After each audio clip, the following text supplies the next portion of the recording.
Le luci si accendono, ma in soffitta restano sempre un po' più morbide, un po' più intime.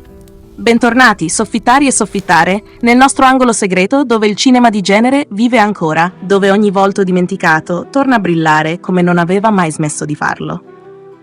Oggi andiamo a scoprire 5 donne che hanno incendiato il B-movie italiano tra commedie scollacciate, thriller maliziosi, avventure folli e ruoli che oggi definiremmo cult senza pensarci due volte. Donne bellissime, talentuose, spesso spudoratamente avanti per i loro tempi, e poi svanite dai riflettori. E noi siamo qui per riportarle in scena. Prima di partire, lo sapete, iscrivetevi alla soffitta di Pippo, attivate la campanella e lasciate un like se amate questi viaggi nel nostro cinema pop più sfacciato e irresistibile. C'era una volta uno sguardo che bucava lo schermo, un viso dolce ma con quel qualcosa di proibito che negli anni 70 faceva perdere la testa agli spettatori. Maria Rosaria Riuzzi era una presenza magnetica, una di quelle attrici che comparivano per poche scene, ma te le ricordavi per mesi.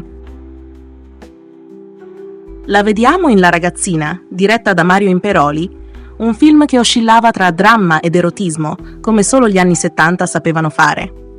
Poi eccola sbucare nei poliziotteschi, come Perché si uccide un magistrato, o Milano, Difendersi o morire, dove portava quella femminilità spontanea e un po' misteriosa che la rendeva perfetta per il genere. E poi il silenzio. Maria Rosaria è scomparsa dal cinema come un'apparizione, senza interviste né spiegazioni. Un nome diventato piccola leggenda da cercare nelle pieghe della memoria.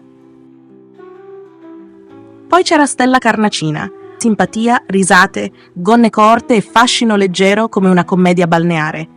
In Arrivano i gatti era una vera esplosione di freschezza, mentre in La compagna di banco, accanto a Lino Banfi, mostrò una naturalezza e una malizia calibrata che solo le dive della commedia 70 possedevano.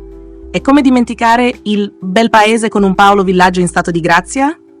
A un certo punto Stella decise di sparire, di cambiare vita, di lasciare il mondo del cinema senza voltarsi indietro.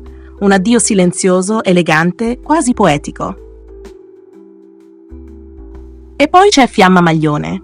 Già il nome è un programma, ed è stata davvero una piccola fiamma che ha illuminato thriller, gialli erotici e poliziotteschi. La sua apparizione più memorabile resta La settima donna, un thriller teso come una corda di violino, oppure La banda vallanzasca, dove la sua bellezza quasi angelica creava un contrasto perfetto con la brutalità del racconto. Pochi film, pochissime foto, praticamente nessun gossip. Una carriera breve ma intensa, come una scintilla che brilla, affascina e si spegne prima che tu riesca ad afferrarla. Sara Sperati era invece una delle ragazze più fresche e spontanee della commedia piccante italiana. La sua presenza rendeva indimenticabili film come La professoressa di scienze naturali, La compagna di banco o La soldatessa alla visita militare. Aveva quella bellezza semplice, acqua e sapone, con un pizzico di malizia che mandava in tilt gli spettatori. E poi, come se nulla fosse, sparì. Nessuna intervista, nessun ritorno, nessuna serata in TV. Totale silenzio. Un volto fantasma del cinema di genere e proprio per questo perfetto da riscoprire in soffitta. E infine Sabrina Siani, la regina italiana delle avventure fantasy. Sembrava uscita da un libro di fiabe. Occhi chiari, viso angelico, chioma dorata. Negli anni '80 diventò un'icona del nostro Sword and Sorcery grazie a film come Hathor l'invincibile. La troviamo splendida in La ragazza della salina e forte in Dopo la caduta di New York, dove dimostra una presenza scenica che avrebbe meritato molto più spazio. Ma a 20 anni il sipario si chiuse di colpo. Niente più film, niente interviste, niente gossip. Un addio fulmineo che l'ha trasformata in un mito assoluto per gli appassionati del cinema di genere.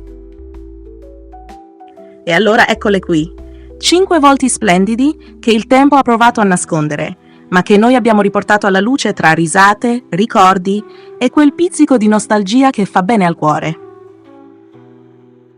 Se questo viaggio tra i volti perduti del B-movie italiano vi è piaciuto, lasciate un like.